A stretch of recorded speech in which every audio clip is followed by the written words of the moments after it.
Sinishare ko lang guys itong nangyari dito sa bunga ng ating obas dito sa farm. Yan, pangit-pangit niya. Lahat sila ganyan guys.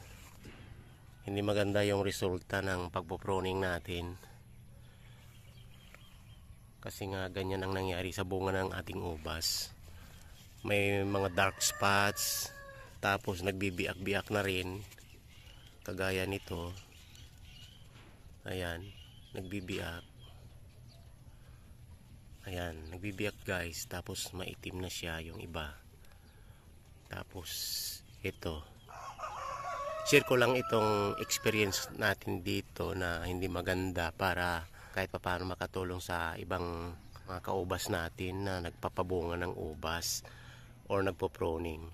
Hindi pala magandang mag-pruning guys pag miinit na ang panahon. Today is first week of April. So nag-pruning tayo dito mga 1 month ago. Pero yun na nga, mainit na nga. During the month of March nag-pruning tayo.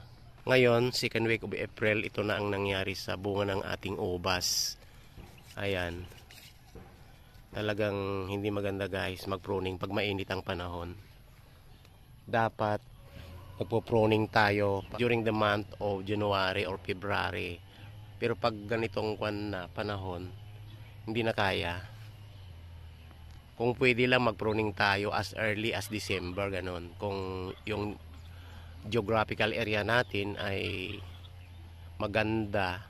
I mean, pag December kasi dito sa amin may kunting ulan pa paulan-ulan pa kung minsan. So, hindi rin advisable pag umuulan na mag-pruning. So, para sa akin, yung previous experience ko dito nung last year, nag-pruning ako ng month of January.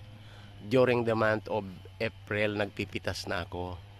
So, hindi na siya affected masyado ng init ng panahon or init ng araw. Ayan guys. Sinishare ko ito para itong bad experience na ito malalaman ng mga ibang kaubas natin. May schedule nila ng maayos yung pagpo-pruning nila at hindi sapitin ng kanilang ubas ang ganitong sinapit ng ubas ko dito sa farm. Ayan guys. Talagang hindi maganda.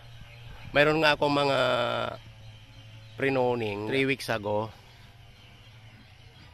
Hindi rin maganda yung resulta kasi nagbulaklak siya. Masipag pa naman siya magbulaklak. Kaya lang, dahil sa init ng panahon, pati yung bulaklak niya ay naluluto din ng araw.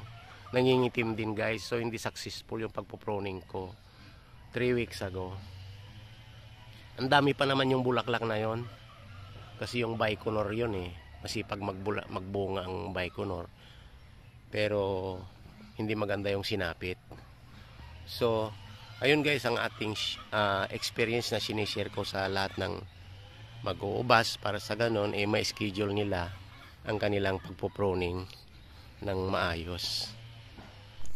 Ito rin guys yung iba kong ubas na pruning natin na hindi maganda ang resulta.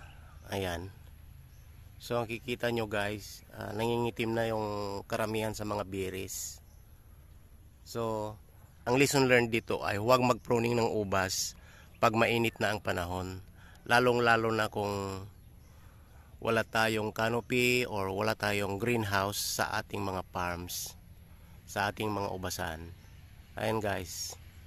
Sana makatulong ito sa lahat ng mag-uubas, lalo na yung mga newbie na kagaya natin. Yun, huwag nang mag-pruning pag init na ang panahon. Pag months of March or April, huwag nang mag-pruning guys pag wala tayong greenhouse. Yun lang guys ang sinishare ko ngayon. Thank you for watching.